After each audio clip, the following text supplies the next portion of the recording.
I have my co-presenter, Mr. Asif Ahmed Khan here.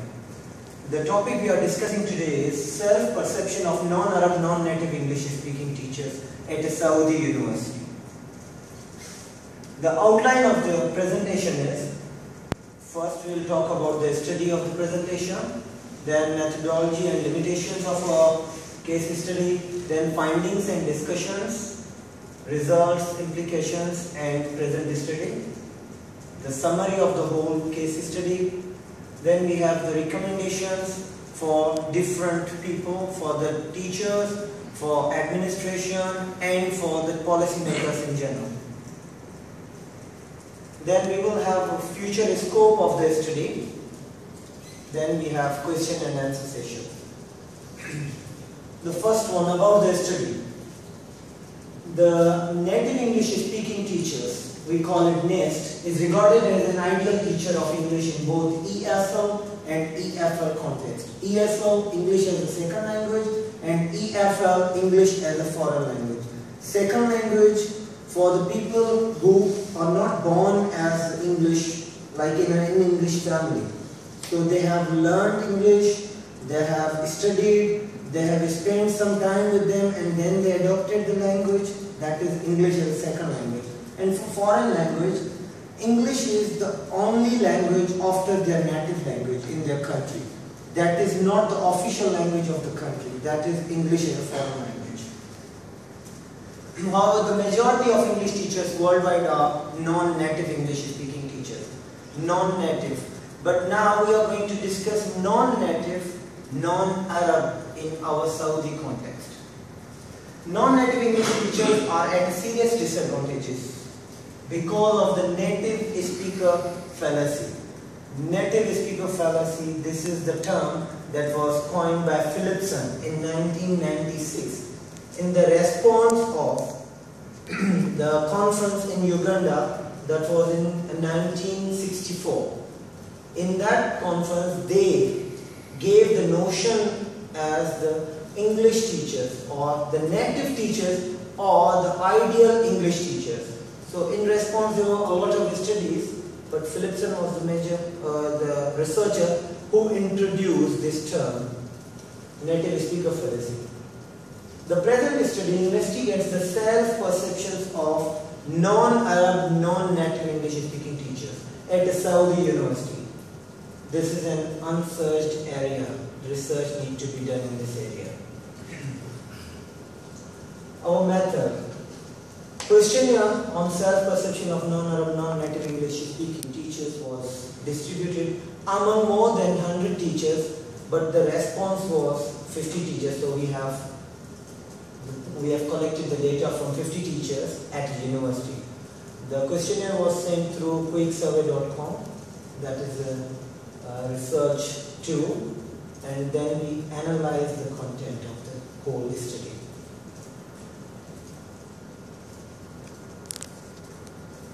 The participants of our case study were male and female preparatory year program teachers, language instructors at the Saudi University, aging from 25 plus 50 onwards,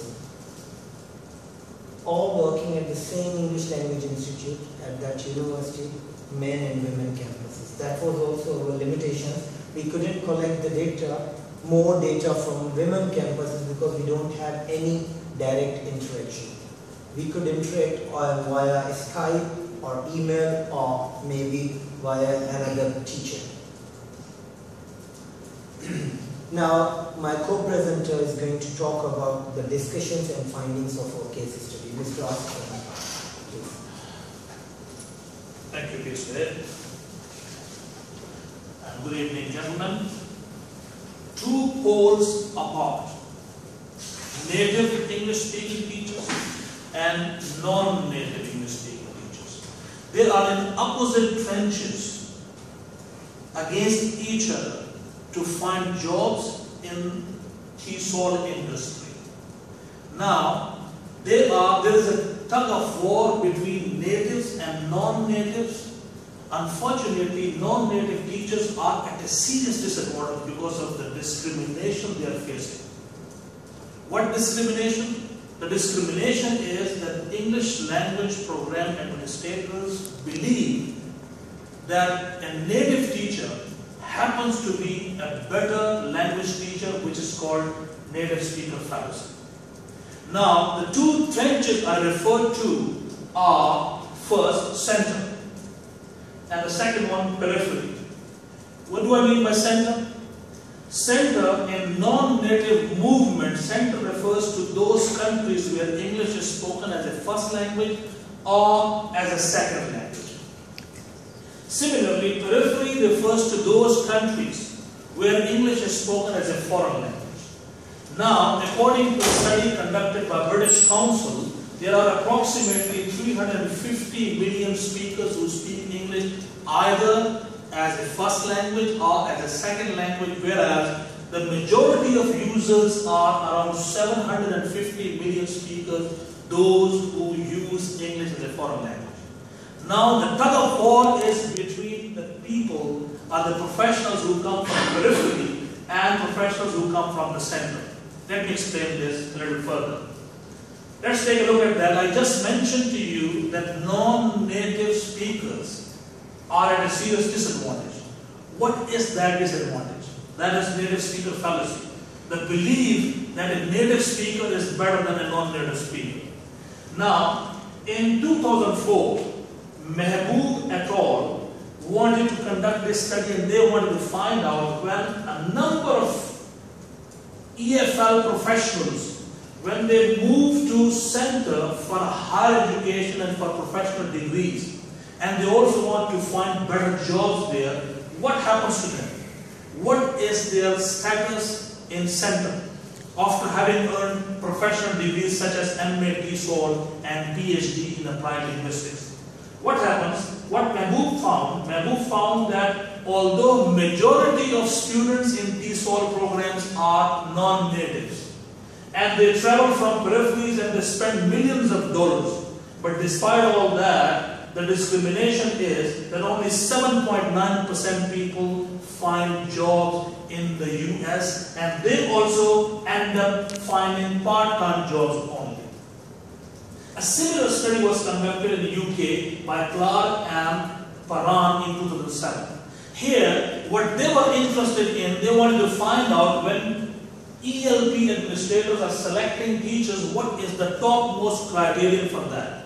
So what they found is quite surprising. They found 72.3% ELP administrators thought that the most important criterion was the non-native status, which also means qualification and experience holds no water for them. For them, the most important thing is native status.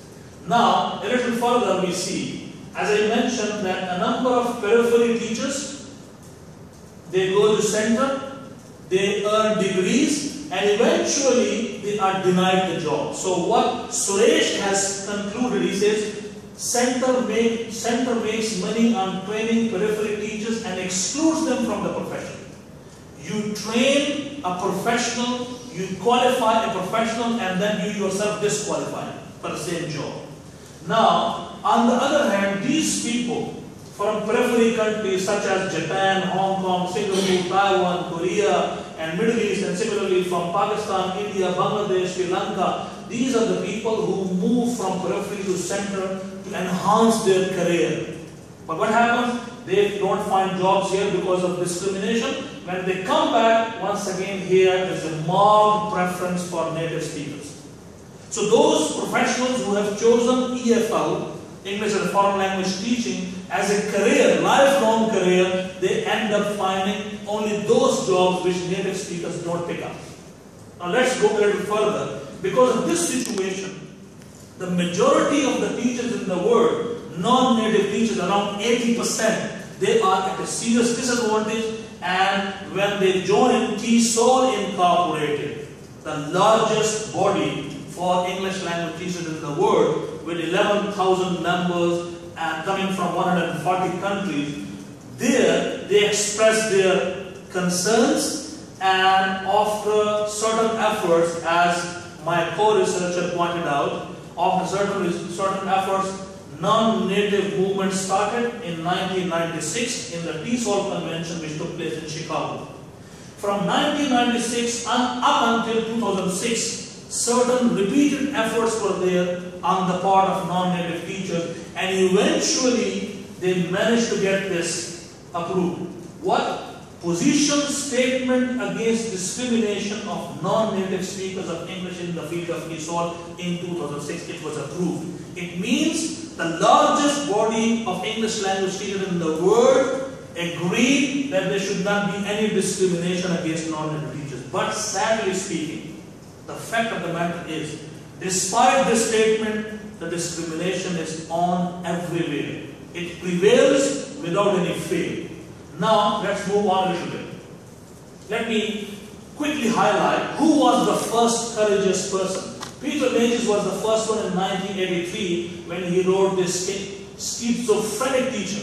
The first article, a very brave move. And after that he wrote native or non-native, who is worth more. And then finally his famous book, The Non-Native Teacher. Nobody else wrote anything. He was the only one exclusively bearing the torch. But then the silence breathed a lot. People started thinking about it, and the TESOL convention became very busy, and you saw later on what happened.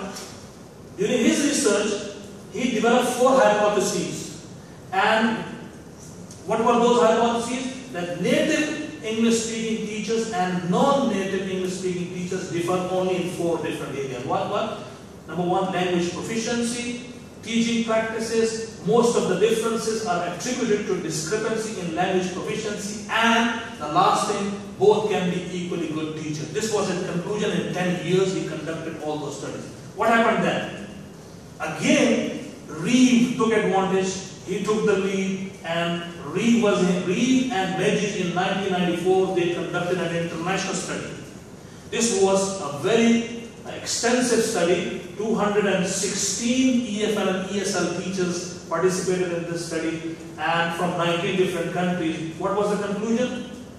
Look here. Native languages, here, non-native were preoccupied with accuracy and lacking fluency. The first finding was that non-native teachers across the world were not very self-confident about their language command. Second thing, 35% never interacted with native speakers. 37% admitted their command of English was average or very poor. Similarly, 70% of them stated their language difficulties hampered their teaching effectiveness. I would like you people to keep these findings in your mind as I go through our studies and I present the findings of our study. Now let's go on. Finally, after this study, what Reeves and Mages concluded that qualification, time spent in English-speaking countries, contact with native speakers, and some conditions under which they teach would affect their command of English. Non-native teachers' self-confidence is greatly associated with command of English. The conclusion was, if a non-native English-speaking teacher is confident about his command of English, he is going to be definitely a better teacher because they are always better qualified people. But if he is not confident, then everything shatters. Let's move on now. Now, after this background, I present our study, which was about non-Arab non-natives. It's a new area. Earlier we were talking about natives and non-natives. Now among non-natives there is a subcategory, non-Arab non-natives who are teaching English in Arabian context where they neither share first language speakers and neither share their second language, like the mother tongue with the students. So it's a complete unusual situation here.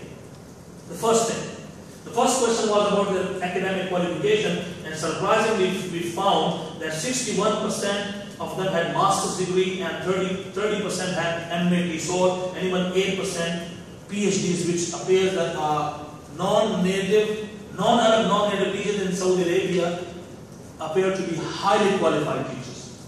Similarly, professional qualification, CELTA 40%, diploma 16%. It means not only they had solid academic background, they had professional qualification and certifications as well.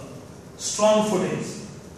Then how long have they taught in Saudi Arabia? Again, we found that they had extensive experience, fairly good experience. And how long have they lived in English-speaking countries? Here you can see that less than 6%, 52%. Probably it refers to all those teachers who earn SALTA, which is usually a 1 or 2 month intensive course, so that is represented here. Have you studied in English-speaking country? The important thing earlier, what Reeves found, remember 35% people never interacted with native people. Here on the other hand, our non-Arab teachers interact with native speakers on a daily basis. They work side by side. So there's no question of interaction. But nearly 50% of them studied in English-speaking countries. And again, whether they agree with the divide, whether one happens to be better than the other one, once again we find a fairly good number agrees that yes, the difference is there. We keep on going. Do you think a native English-speaking teacher is relatively a better teacher? Around 70% teachers are of the opinion that no, not necessarily. It's a very, very interesting result. Why? Because elsewhere in Hong Kong, Turkey, China, and many other countries, wherever the studies were performed, teachers, non-native teachers were of the opinion that native teachers are always superior. And they are definitely very much better. But here, these teachers think not necessarily. And surprisingly, you see, no one said yes. Not a single participant said yes to this question. Once again, do you think an Arab non-native, once again there's a question that as a language teacher, when you share the language of your students, that is considered as an advantage. But non-Arab, non-native teachers who don't know Arabic, they don't see this as a disadvantage. They think, since they are qualified, professionally experienced, so there's no disadvantage, they can manage it very well. Most important question, please rate your command of English. As Reeves and Mages found out that if a language teacher is confident about his English, he has no problem at all. Here again we found that around 65% of the teachers rated their own command of English to be excellent and others very good, and no one rated poor and no one rated average. This is again different because earlier when Reeves and Mages conducted their study, they found 70% of the foreign non-native teachers were not satisfied with the language. They rated it to be average, and if you only found the poor one, 35% said poor. Let's go on. Now please select the language area you find difficulties with. Since they don't speak English as the first language, so definitely they'll have certain problems. Here you can see the problems were idiomatic expressions, phrasal verbs, and pronunciation, step by step. Then again, this is a very interesting question. Does the skill affect your self-confidence? The answer is not at all. The majority thinks, although they have weaknesses in language, certain areas, but they don't think that those areas affect their performance.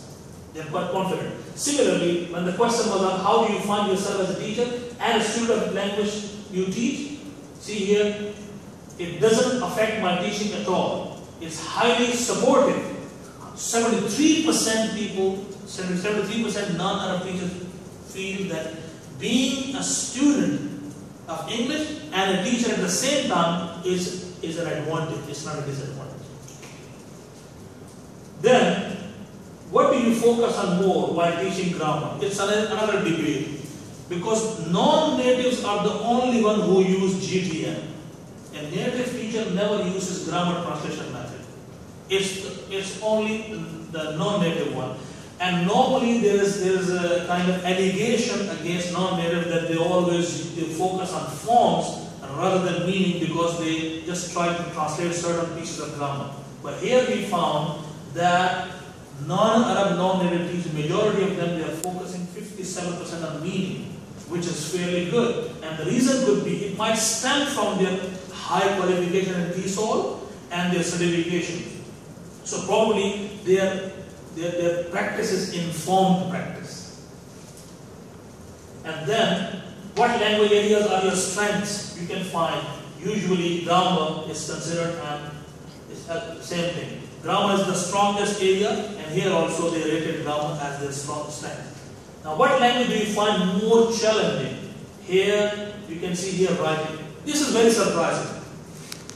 Earlier studies indicate, a number of studies indicate that non-native usually are strong at teaching writing, reading and writing, whereas teaching oral skills is the monopoly of native speakers. Here, we were surprised that non-Arab, non-native teachers thought that writing was difficult for them. Whereas teaching skills, whatever, but writing was a difficult area. Do your language difficulties hamper the effectiveness of your teaching?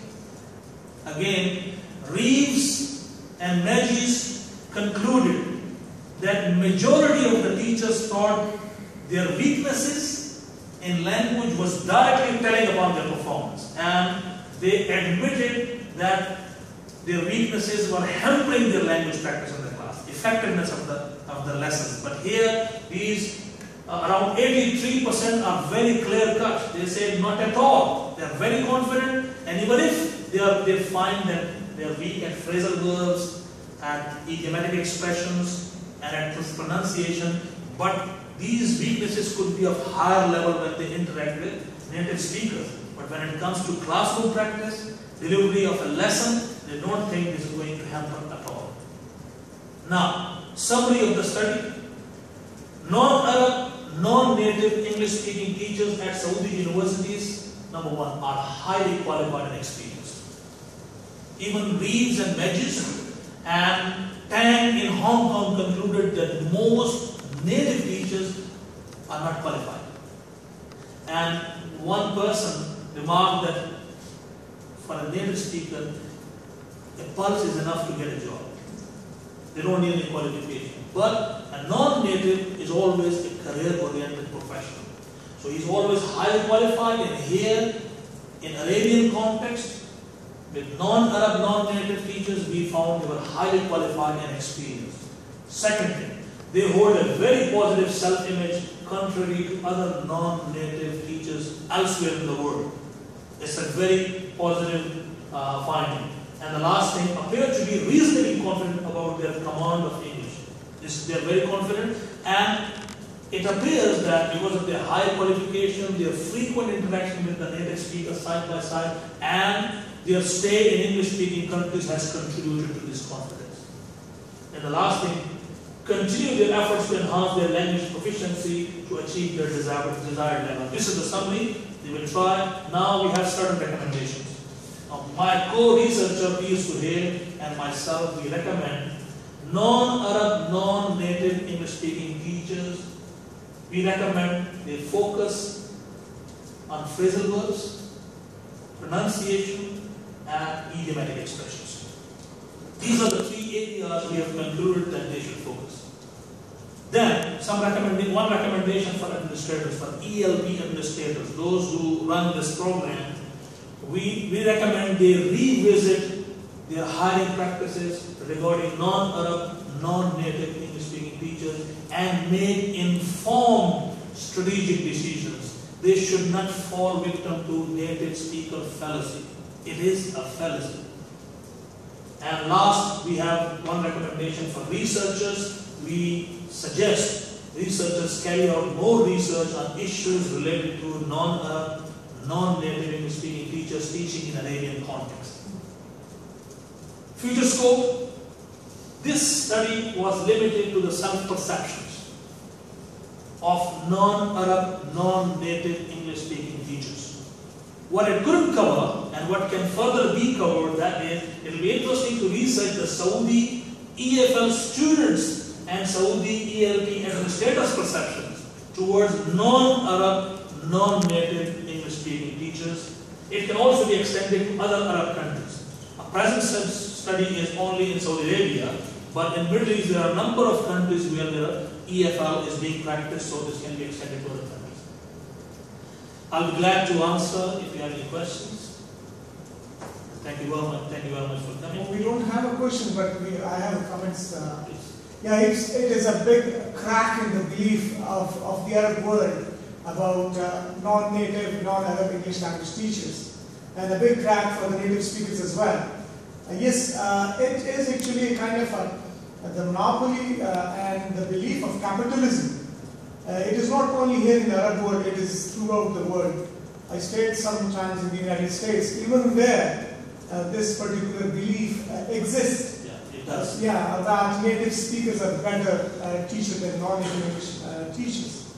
But you said they are not qualified. I would say they are underqualified, and they are misqualified for such kind of profession.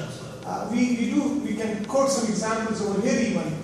A person holds a degree in journalism, and he is teaching English language, and in an EFL context, this is a big irony, I would say. In non-native literature, they call them traveling teachers. They just travel and time pass. They just travel to a new country, they teach for 6 months, for 1 year, and then they give up, they go back. And I found in my own career, I found one teacher who was teaching postgraduate programs. I was teaching with him, and he was basically a carpenter, and he didn't have a degree, and he admitted himself. He was very bold, and he said that before he came to Saudi Arabia, he was a carpenter. Yeah, that is. You misunderstood that non-native teachers, like me, I'm from Pakistan, and I'm teaching in Saudi Arabia. So our problem is in listening. But we think that we are quite strong in the writing area. In your research, this is something different. This is what non-Arab, non-native teachers do. Okay, can I answer to this question actually? What we think, like as we conducted the study, writing, when we are talking about writing, we are comparing the writing of teachers to the professionals. Like most of our teachers are qualified, and they read the articles from the scholars. So it can be a hamper to start to write about like they do, because of little exposure to that kind of writing, or we are not given opportunities in center to publish our articles and all. Teachers feel that we might not write as they do. So that can be the case. But further studies could be conducted on the same area. Yeah, I would further back up the comment of Suhail that I have been in the practice of publishing papers. The big hurdle is that you are a non-native English writer. Yeah. You don't know the rhetorics. Those so-called rhetorics, those so-called standards are set up by those capitalists over there in the center. Certain conventions and... Yeah, so that is what, and we need to complete that. I won't feel any kind of, it is not a disadvantage. There is always a room of improvement in every one of us. If they need us to know those rhetorics, we are ready to do that. But another thing, I think what Mr. Shafkat asked, has got two aspects. The other aspect is, our context is language teaching. So probably our question was teaching skills, and how do they feel about teaching writing skills? It's not about their own skill, it's about teaching writing skills. And perhaps non-Arab, non-native teachers find it difficult to teach writing to students who have different conventions. Could be that reason. Could be. Yeah, but further studies could be conducted in that area, especially with the writing. That's right. Sure. One question about the informants. What was the ratio of male and female informants in the research? Question number one. Question number two. Did the perceptions of the two different genders was different about the non-native teachers? Yeah, actually the percentage was 1/3. Okay. 75 and 25. That was the ratio actually. And the thing is, our focus wasn't on the gender. It wasn't a gender-based study. So it was open for all the teachers. The ladies on the women campus, they are also same qualified teachers. Most of them have done CELTAs, they have studied in center and all these things. So our focus wasn't on the gender. So the main focus was all the teachers, like a general gender, teaching in Saudi Arabia. So that was But that's a possible area. Yeah, for you can further further, Yeah, you know, this is the head start. Our case study is a head start in the area of non-Arab, non-native English speaking teacher. So that's what we suggest all the other researchers to conduct studies in different areas, in different fields, in different genders. Thank you very much. And if you have any comments, here is my email address and here's the email address. Thank you very much. Thank you.